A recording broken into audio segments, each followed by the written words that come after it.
What's up, world? Welcome to RealityBytesTV, where real faith meets real life, and you can be encouraged and inspired in bite-sized chunks. If this is your first time, please do me a quick favor, subscribe to our YouTube channel, hit that subscribe button, smash that bell icon so you can be notified whenever we post a new video to the channel. So today I want to talk to you guys about something that's kind of not a touchy subject, but a subject nonetheless, about disappointment. Let's talk about disappointment, and not just disappointment, but how to handle it when you are disappointed by who? God. Okay, let me just say one more time. How to handle when you are disappointed by God. When I say that, a lot of you guys signed off, turn the channel, whatever it is you do online, because you're saying to yourself, I can't be disappointed by God. But let me roll it into and let you see what I'm talking about. So here's the thing. There's a story in the Bible about a guy named John the Baptist. This guy was the cousin of Jesus. Yeah, that Jesus.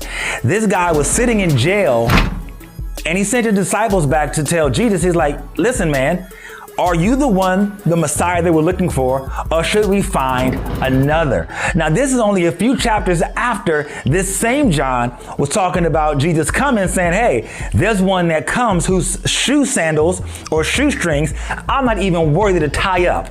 Listen, there's somebody coming so amazing, so dope, so off the chain, so off the charts that I can't even kneel down and tie up their Chuck Taylors. Those are Converse, by the way. I can't do that. But now we fast forward, and this guy's in prison, and the same Jesus who he was lifting up and giving applause to and giving all this adoration and accolade to, he's asking the question, are you the Messiah, or is there somebody else?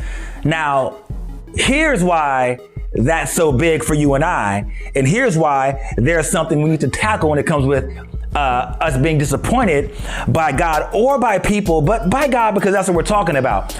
Truth of the matter is, a lot of us want to be holy and be churchy and religious and say, oh, God never disappoints. Oh, God never lets me down.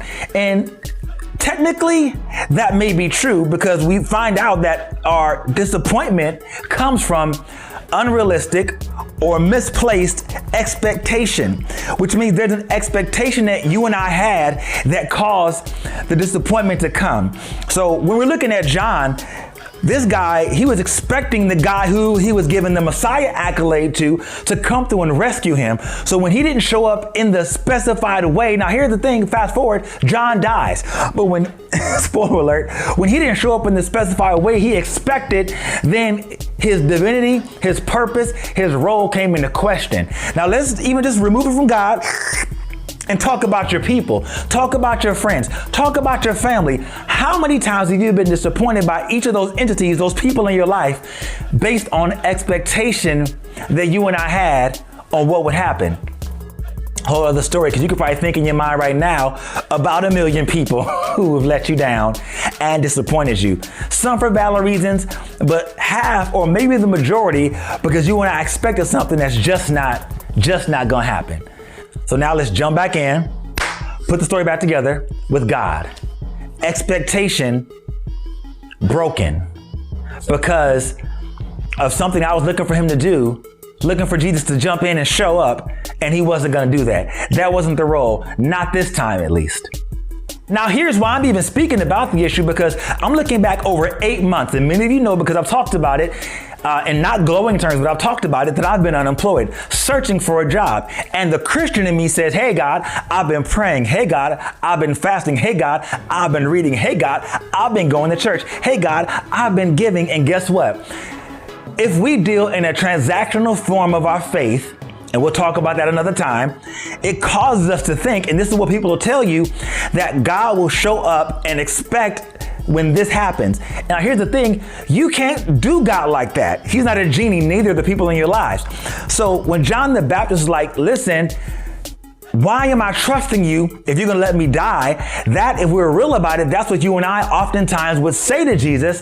Why am I trusting you if you're going to let me have cancer? Why am I trusting you if you're going to let my baby be sick? Why am I trusting you if I'm going to be unemployed? Why am I trusting you if my finances are on a shamble? Why am I trusting you if my kids are acting crazy? Why am I trusting you if my relationship is going crazy? Here's the thing.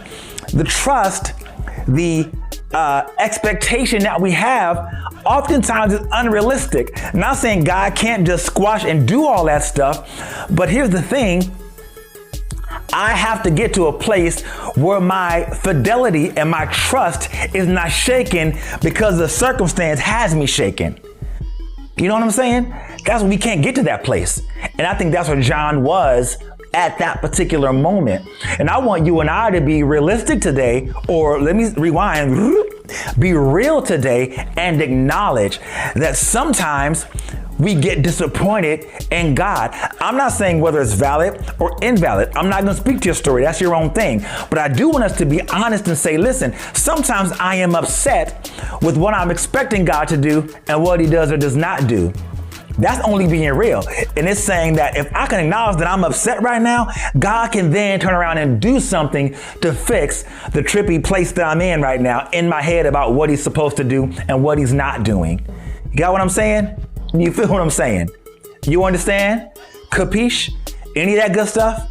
Hey, all fam, right. Thank you guys so much for joining us today. If what you are seeing and hearing is encouraging you and inspiring you, do me a few quick favors. Like, share, hit that subscribe button and that bell icon so you can be notified.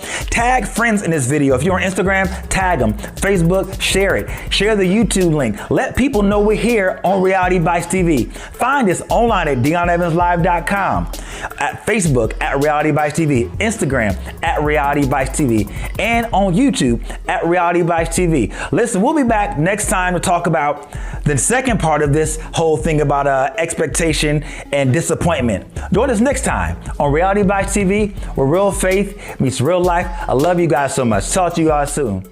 Peace.